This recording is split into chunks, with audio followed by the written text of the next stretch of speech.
So good day, dear doctors, and welcome to this module in our Harrison's Internal Medicine Intensive Blitz. I will summarize to you briefly and very high yield chapter 350, or the antiphospholipid syndrome. Now, this should be very useful, most especially for the questions that might come out in rheumatology as well as obstetrics. So let's start the ball rolling. So first, let's begin with the definition of antiphospholipid syndrome, or what the book calls APS. Okay, normally in our country, we call it APAS. So it's APS, or antiphospholipid syndrome. Now, always remember this syndrome is an antibody-mediated thrombophilia. Okay, it's an autoantibody mediated acquired thrombophilia. It usually presents with morbidity during pregnancy and arterial or venous thrombosis. So the key words in antiphospholipid syndrome is number 1, thrombosis.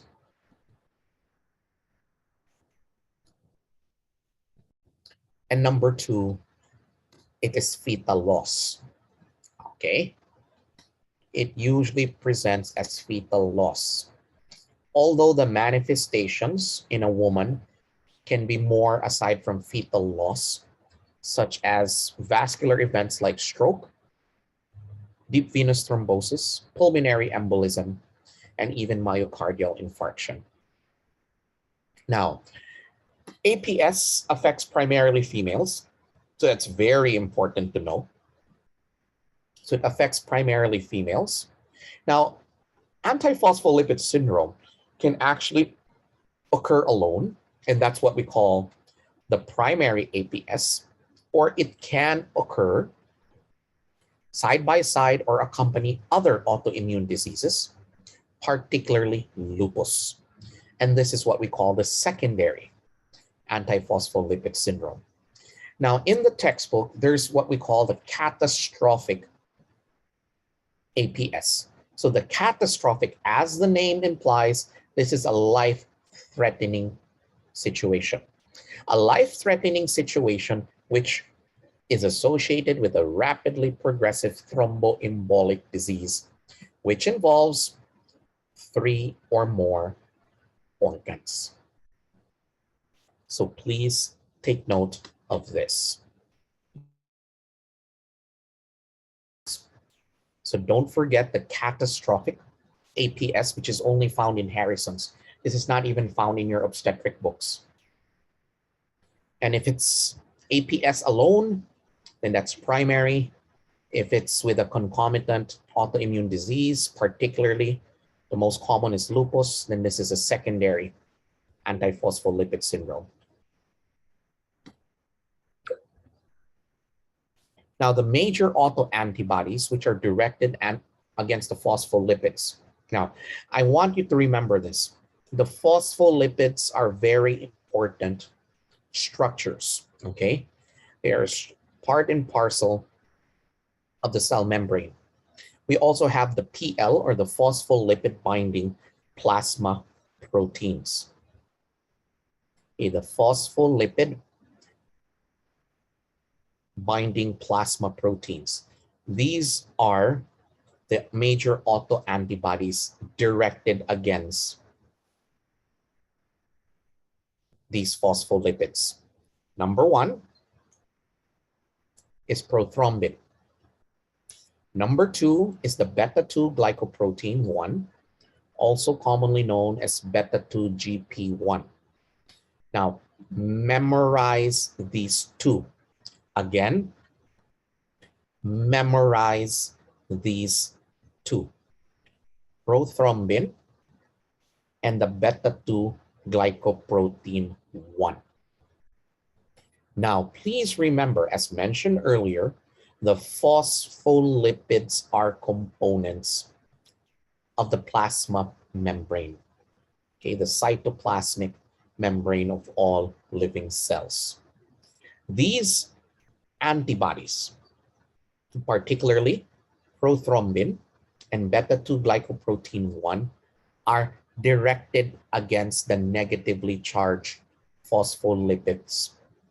And these would include three mentioned in Harrison's: cardiolipin,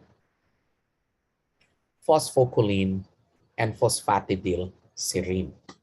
So again, cardiolipin, phosphocholine, and phosphatidylcholine. The major autoantibodies, prothrombin and beta-2 glycoprotein 1. These autoantibodies are directed against the phospholipid membrane, including, of course, the following phospholipids: cardiolipin, phosphatidylserine, and phosphocholine. Now, this is highlighted in your textbook, the lupus anticoagulant, or the LA. So one of the things that the lupus anticoagulant does is it prolongs the clotting times in vitro. So even if you try adding normal plasma proteins and anticoagulants, it cannot be corrected. Okay, so the lupus anticoagulant prolongs the clotting time. And this contributes to the pathogenesis and the manifestations of antiphospholipid syndrome. Now, there is an association of false positive tests and the antiphospholipid syndrome.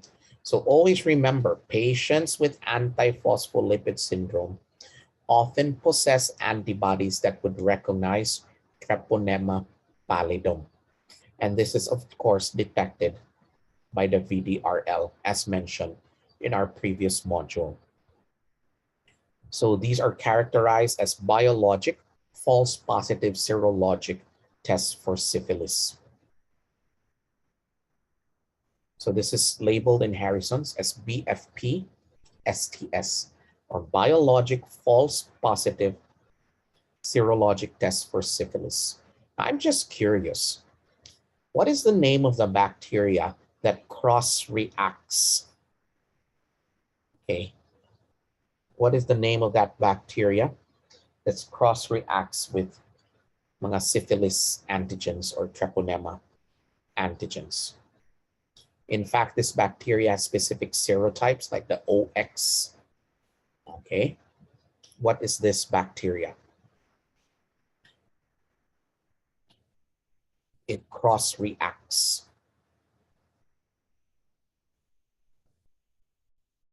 So we have Proteus, which is 1. There's cross-reaction with Proteus, and we have Rickettsia, diba? Rickettsia and Proteus. Okay, that's the OX. So please take note of this. Now, for the epidemiology of antiphospholipid syndrome, about 5 cases per 1,000. In my personal practice, if I do get a referral from our OB friends, the usual manifestation is either presentation as stroke or seizures. Okay. Now, in about 1 to 5% of the general population, they do have antibodies for the antiphospholipids. Now, the prevalence of APS increases with age, and about 1/3 of patients with SLE and other autoimmune diseases will possess this antibody. Okay. However, even if there's 1/3 of SLE patients who are positive for the antiphospholipid antibody, only 5 to 10% of them would develop antiphospholipid syndrome. Okay. So parang there's an overlap of antiphospholipid syndrome and SLE. There's a close relationship. Okay. So please take note of that. Now for the pathogenesis, this is what you bring with you to the boards. What actually initiates or triggers everything?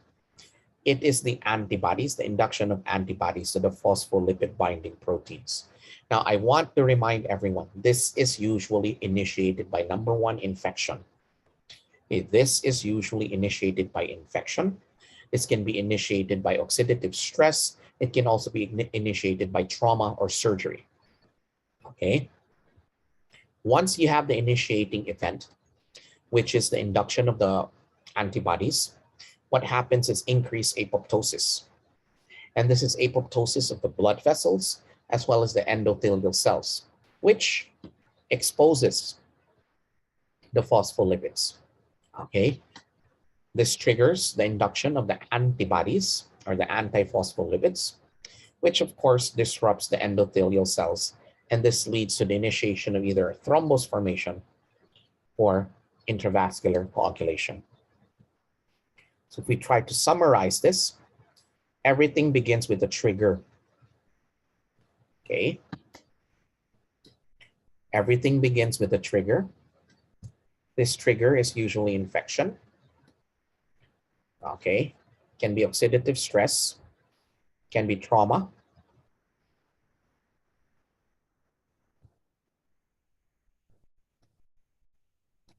It can be surgery. Okay, so that is the trigger. The trigger leads to an increase in apoptosis or programmed cell death. This increase in apoptosis, okay, will expose the phospholipids, okay, and there's now the production of the antibodies. There's now the antiphospholipids. This in turn causes endothelial damage. Okay, so there's endothelial damage. And this endothelial damage is the one that leads to intravascular coagulation, which becomes severe like DIC, and the thrombus formation. Now, I want you to think in this manner. In the textbooks, it's all about paragraphs.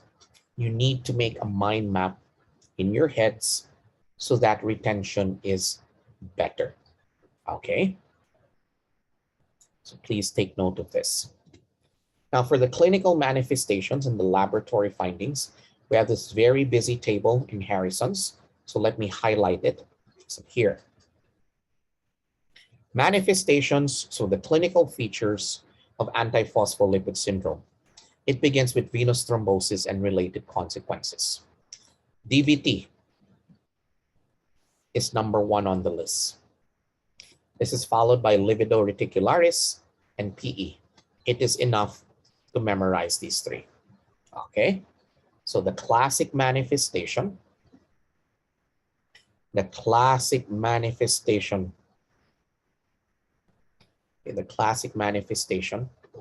is going to be venous thrombosis with, of course, the usual presentation of DVT. Now, does anyone here happen to know the most common manifestation of DVT? Aside from the physical exam findings of the pain, the erythema, okay, what do you think is the usual manifestation of a DVT? Okay, yes, there's unilateral leg swelling. That's one of the manifestations. It's very good that is mentioned there. Something associated with this is the pain. Okay, it is the painful cramps. Okay, so please memorize that. Okay, it's the painful cramps. Okay, take note of that, the painful cramps. And it's associated with unilateral swelling. Okay, it's the DVT. Now, what if there's pain on dorsiflexion of the foot? What do we call this sign? Pain on dorsiflexion of the foot. This is indicative of mga DVT. Okay, very good. It's Hohmann sign. Okay, Hohmann. Not human, but Hohmann sign. Pain on dorsiflexion of the foot. Okay, so does everyone remember this, huh? Take note.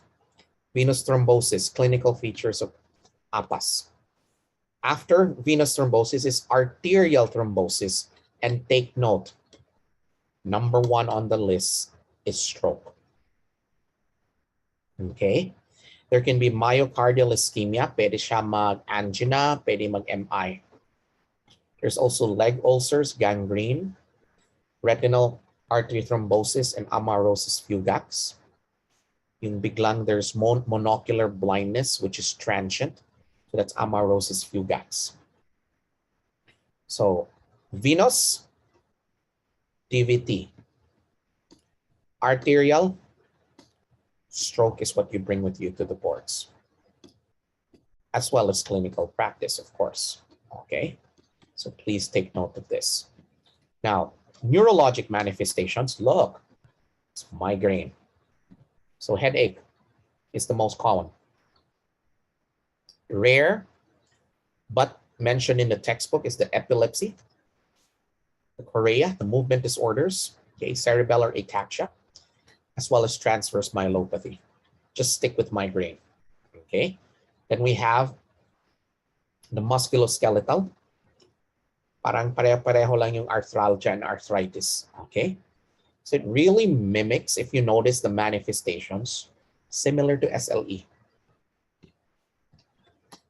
Now here, this is what you have to remember, obstetrics. It's usually pre-eclampsia or eclampsia. What differentiates eclampsia from pre-eclampsia? What is the manifestation that differentiates eclampsia from pre-eclampsia? Okay, very good. It is the presence of seizure. Okay, and the classic pathogenesis here is vasospasm. Okay, now for the fetal manifestations. So early fetal loss, late fetal loss, magic number is the 10 weeks. Is that clear? Less than 10 weeks, that's early fetal loss. More than 10 weeks, that is late fetal loss. It is usually early fetal loss. Prematurity is also associated as a fetal manifestation. In hematologic, it's usually thrombocytopenia. Now, can you give me a differential diagnosis?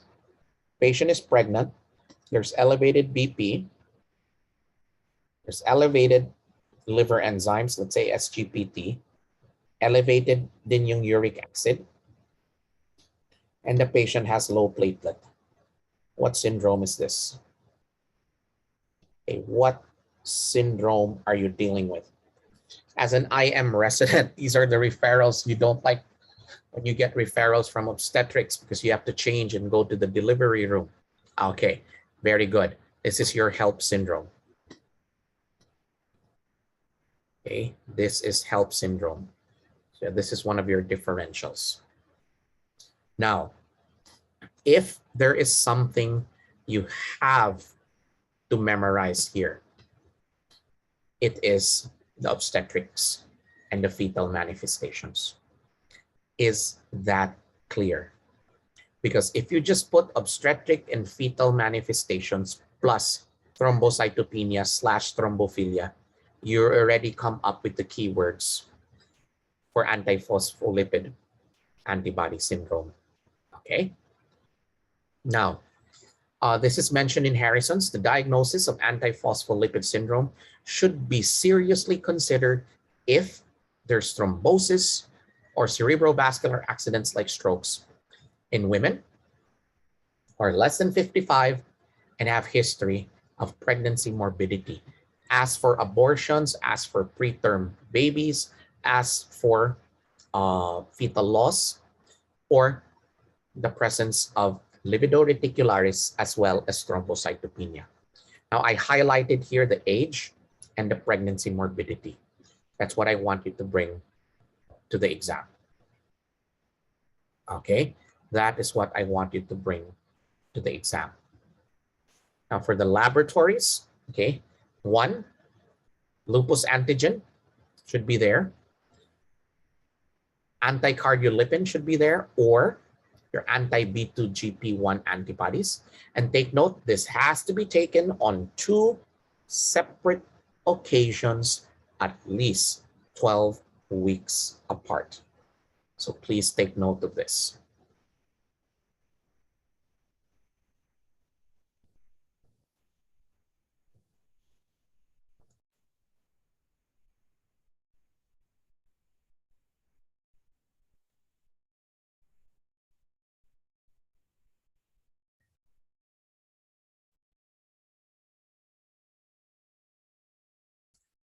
Okay, so please take note of this.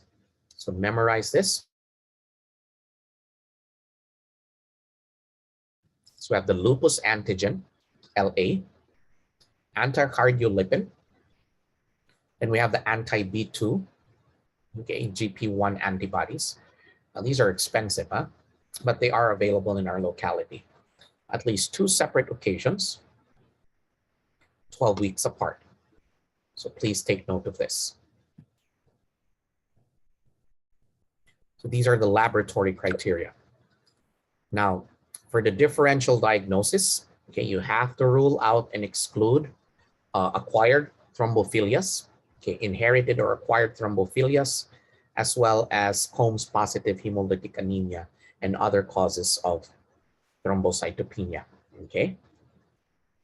Now here for the treatment, you have to remember this, huh?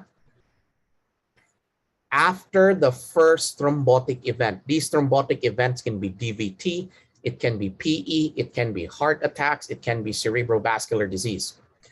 After the first thrombotic event, patients who are proven or diagnosed to be antiphospholipid syndrome must be placed on warfarin for life. Okay. Target INR is 2.5 to 3.5. And you can use warfarin alone, or you can combine it with 80 milligrams of aspirin. So please take note of that. So warfarin for life, huh? Now, what if there is an emergency? If there is an emergency, okay, then you give low molecular weight heparin. What is the only anticoagulant which is safe in pregnancy? Can anyone tell me? What is the anticoagulant which is safe in pregnancy? Remember, you don't give heparin, you don't give warfarin if the baby is alive, huh? You only give warfarin after the fetal demise or the fetal loss. So heparin is safe for pregnancy. And when there's pregnancy morbidity, you already give IVIG. Okay, for 5 days. IVIG for 5 days. Okay. So this ends our chapter on 350, the antiphospholipid syndrome.